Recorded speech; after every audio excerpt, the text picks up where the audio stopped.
বিসমিল্লাহির রহমানির রহিম। আসসালামু আলাইকুম। বিশেষ হামিদুর রহমান সিটি শুধু আপনাদেরকে জানাই স্বাগতম। আমার নাম হলো মোহাম্মদ মাসুদ আলী। আমি সিটি মিউজিয়াম নিয়ে কেয়ারটেকার দেখতে এসেছি। প্রথমত আপনাদেরকে নিয়ে যাচ্ছি আমি ইন্ডিয়া বাংলাদেশের বর্ডার দিয়ে শুরু করি।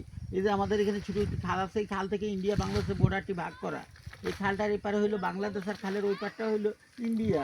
আর আপনার ওই খাল থেকে 150 গজ দূরে কাটা তার বের দেওয়া, ওই যে সাদা খাম্বা দেখা যাইতেছে এখান থেকে 150 গজ দূরে।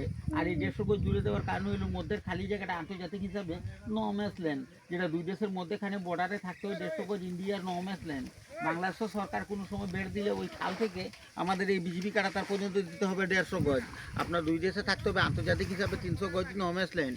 ওই এলাকাটা হচ্ছে আপনি ইন্ডিয়া ত্রিপুরা রাজ্যের কমলপুর গঙ্গানগর গ্রাম, যে ত্রিপুরা আপনার সারা কুমিল্লা নিয়ে পড়ছে। ওই এলাকাটা হচ্ছে ত্রিপুরা রাজ্যের কমলপুর গঙ্গানগর গ্রাম।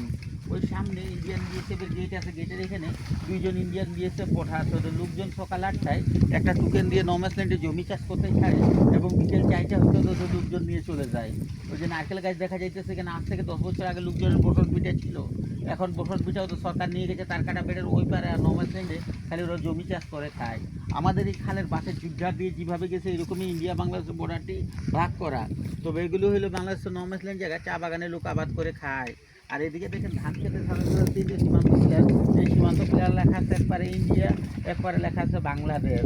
আর এই যে লাল সবুজ পতাকার এখানে ঐতিহাসিক জায়গা, 1971 সালে বিশিষ্ট হামিদুর রহমান সেম এই জায়গায় গুলি খায় মারা যায়।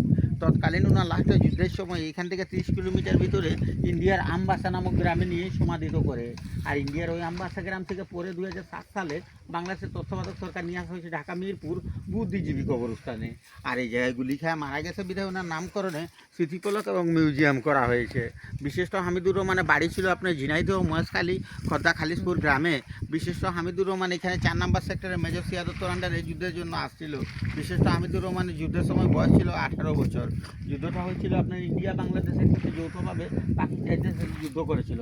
তখন বিশিষ্ট হামিদুর রহমান ইন্ডিয়ার আমবাসা গ্রাম থেকে ওর মুক্তিযুদ্ধ সহবাসীদেরকে নিয়ে প্লেগের এখানে অবস্থান নেন। আর এই প্লেগের এখান থেকে বিশিষ্ট হামিদুর রহমান নিজে একাই বুকে বম নিয়ে আমাদের ওই বিজিবি ক্যাম্পের এখানে ছিল পাকিস্তানিদের ক্যাম্প। বিশিষ্ট হামিদুর রহমান এই প্লেগের এখান থেকে একাই বুকে বম নিয়ে পাকিস্তানি ক্যাম্পে হামলা করার পরে এখানে পাকিস্তানি ক্যাম্পও বাস্ট হয়ে যায়। ওর সাথে 10 জন পাকিস্তানিও শেষ। আর ওই জায়গায় বিশিষ্ট হামিদুর রহমানের বুকে লাগার পরে এখান থেকে উনি কলিং করে আসার পরে প্লেগের এখানে উনি মারা যায়।